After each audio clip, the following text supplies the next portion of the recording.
आज हम डिस्कस करेंगे पॉलीमायोसाइटिस या मायोपैथी। ये मेडिसिन का मोस्ट इम्पॉर्टेंट टॉपिक है जिसको कि हम डिस्कस करने वाले हैं। तो फर्स्ट ऑफ ऑल देखेंगे कि ये पॉलीमायोसाइटिस होता क्या है, इसका अर्थ क्या है। पॉली मतलब अधिक, एक या एक से अधिक, और मायो मतलब मसल्स, और साइटिस मायोसाइटिस मतलब कि मसल्स में इन्फ्लामेशन। मसल्स में इन्फ्लामेशन, एक या एक से अधिक मसल्स में इन्फ्लामेशन, जो इन्फ्लामेशन हो रहा है उसको हम पॉलीमायोसाइटिस बोलते हैं या मायोपैथी। मायोपैथी मतलब मायो मतलब मसल्स और पैथी मतलब डिफॉर्मिटी, मतलब कि हमारे इन्फ्लामेशन के वजह से हमारे मसल्स में जो डिफॉर्मिटी हो रही है, जो प्रॉब्लम हो रही है, उसको हम मायोपैथी बोलते हैं। ठीक है, तो फर्स्ट ऑफ ऑल उसकी हम देखेंगे उसकी डिफिनेशन क्या कहती है। डिफिनेशन है it is a autoimmune disease or inflammatory disease and affect the skeletal muscles। मतलब कि फर्स्ट ऑफ ऑल हम इसका डिफिनीशन जानने से पहले देखेंगे, डिफिनीशन है इसका, लेकिन उसको पहले हम जानेंगे कि auto immune system, auto immune disease होती क्या है। तो ऑटो इम्यून डिजीज जानने के लिए हम जानेंगे कि हमारे इम्यून सिस्टम क्या होता है। तो इम्यून सिस्टम वो होता है जो हमारे बॉडी का मेन फाइटिंग मैकेनिज्म होता है, जो कि हमारे फॉरेन पार्टिकल्स के अगेंस्ट हमारी बॉडी में हमारा बॉडी का इम्यून सिस्टम जो होता है वो एंटीबॉडी रिलीज करता है, जो कि हमारे हमारे बॉडी के अंदर जो फॉरेन पार्टिकल्स आते हैं उनके अगेंस्ट वो फाइट करता है।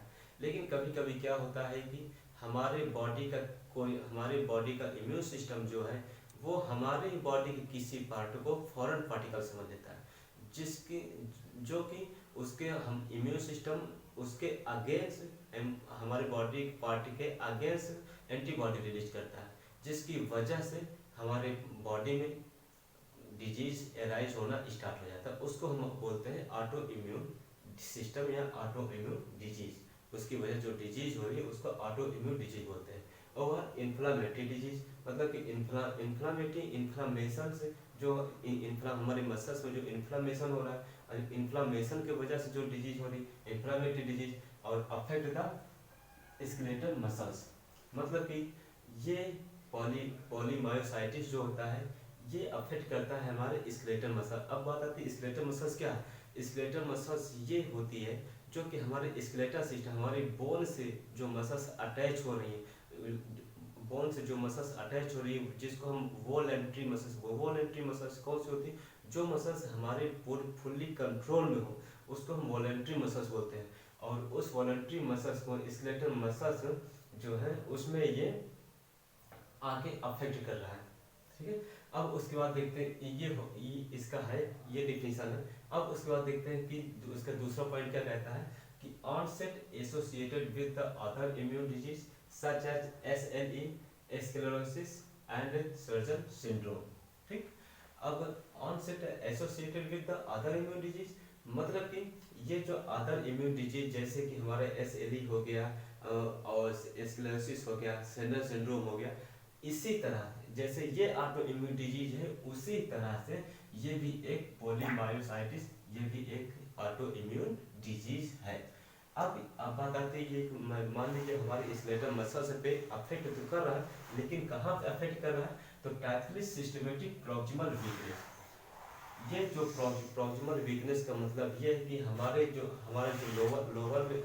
लोअर लिम्ब और अपर लिम्ब के में जो प्रॉक्सिमल वीकनेस है, मतलब कि अपर गार्ड जैसे हमारा अपर लिम्ब में हमारा अपर ये शोल्डर गार्डर हो गया और लोअर लिम्ब में हमारा पेल्विस गार्डर हो गया, उसमें अफेक्ट मतलब प्रॉक्सिमली अफेक्ट कर रहा है, मतलब ऊपर की ओर से अफेक्ट कर रहा है, नीचे नहीं, डिस्टल पार्ट में अफेक्ट नहीं कर रहा है।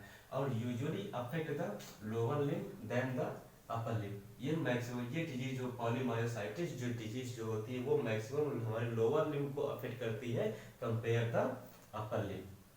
अब उसके बाद ये हो गई इसकी डिफिनेशन। अब उसके बाद हम देखेंगे इसका क्लिनिकल फीचर्स क्या कहता है। तो क्लिनिकल फीचर्स में सिस्टमेटिक फीचर्स क्या होते हैं इसके। सिस्टमेटिक फीचर्स में जैसे कि फीवर हो गया, वेट लॉस हो गया एंड फटीग। फीवर बुखार और वेट लॉस, हमारा बॉडी का वेट लॉस कम घटता चला जाएगा और फटीग थकान, अगर ज़्यादा से भी आप चलेंगे तो थकान महसूस होना स्टार्ट हो जाएगा। आप फिर उसके बाद नंबर दूसरे पे इसका क्लिनिकल फीचर्स आता है क्लाइंबिंग स्टार। क्लाइंबिंग स्टार का मतलब ये है कि हम जैसे सीढ़ियाँ चढ़ते हैं तो उसमें चढ़ने में प्रॉब्लम आना आएगा और पेन मसल्स में पेन होना स्टार्ट हो जाएगा। और लिफ्टिंग हम कोई वेट बेयरिंग नहीं कर सकते हैं, और अगर जैसे हम कोई कुछ उठा रहे तो वो उसको हम नहीं उठा सकते। मसल्स में हमारे पेन होगी, जिस पार्टिकुलर एरिया में ये अफेक्ट करे, जैसे अपर गार्डर में अगर अपर लिम्ब में अगर शोल्डर गार्डर पे अफेक्ट कर रहा है तो हम हमारी जो शोल्डर गार्डर की जो डेल्टोइड मसल्स या ट्रेपेजियस इन सब मसल्स पे अफेक्ट करेगा। और अगर मोस्टली तो ये लोअर लिम्ब में अफेक्ट करता है तो हिप गार्डर में जैसे ग्लूटियस मसल्स हो गई है तो इस मसल्स पे ये पेन होगा। और मैक्सिमम ये फीमेल में मोर अफेक्ट करता है देन द मेल के अपेक्षा ये फीमेल में ज़्यादा अफेक्ट करता है। और उनकी जो एज होती है एज बिटवीन 14 to 16। अब इसके बाद हम देखेंगे इसका इन्वेस्टिगेशन। पहले हम एक नज़र हम फिर से देखेंगे कि इस रेफ्लेक्ट डायग्राम से उस मसल्स जो ये डिजीज है उसको हम समझने की कोशिश करेंगे मसल्स इस रेफ्लेक्ट डायग्राम से, ठीक है।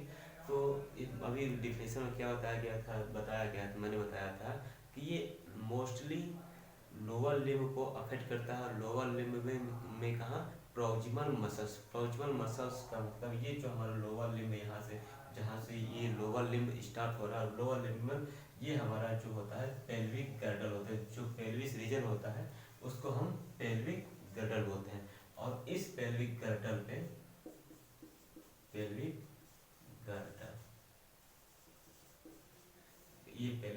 पे ये अफेक्ट करता है। और फिर उसके बाद जब ये डिजीज बहुत ज़्यादा हो जाता है, मतलब कि ये एक्यूट फेज में होता है। अगर जब क्रोनिक फेज में अगर जाने लगता है तो ये अफेक्ट करने लगता है हमारे शोल्डर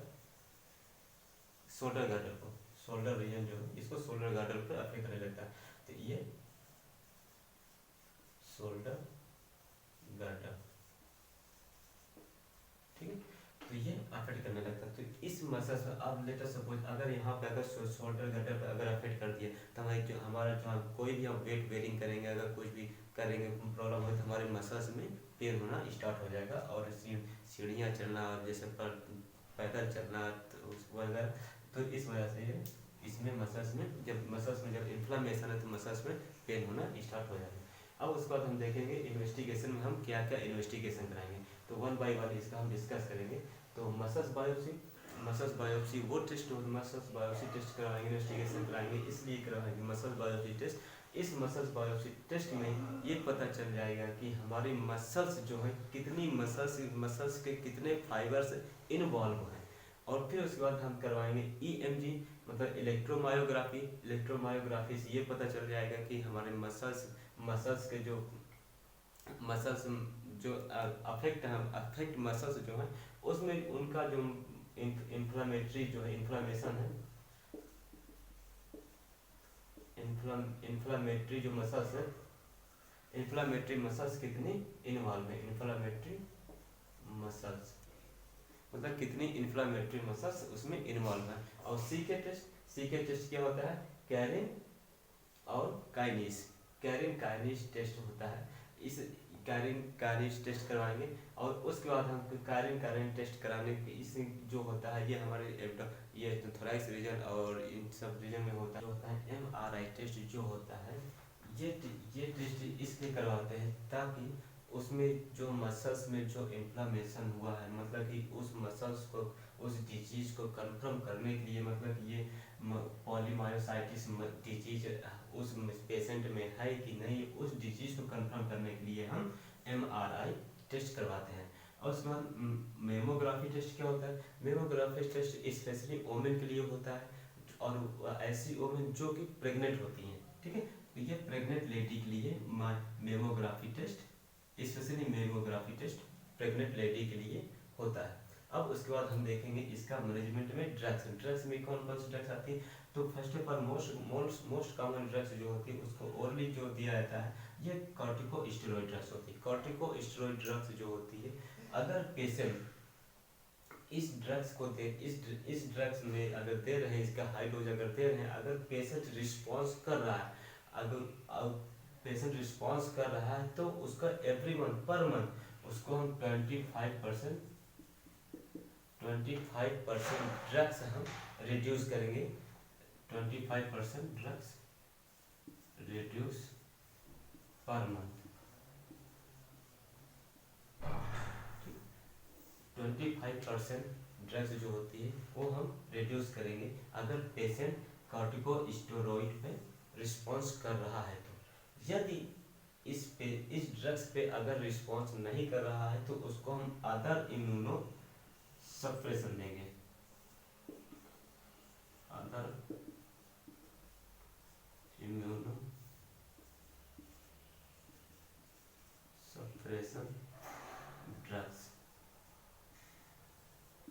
अदर इम्यूनोसप्रेशन ड्रग्स में आ जाता है हमारा एजाथाइजोप्रिन एंड मेथोट्रेक्सेट। तो दोस्तों ये थी हमारी आज की वीडियो पॉलीमायोसाइटिस।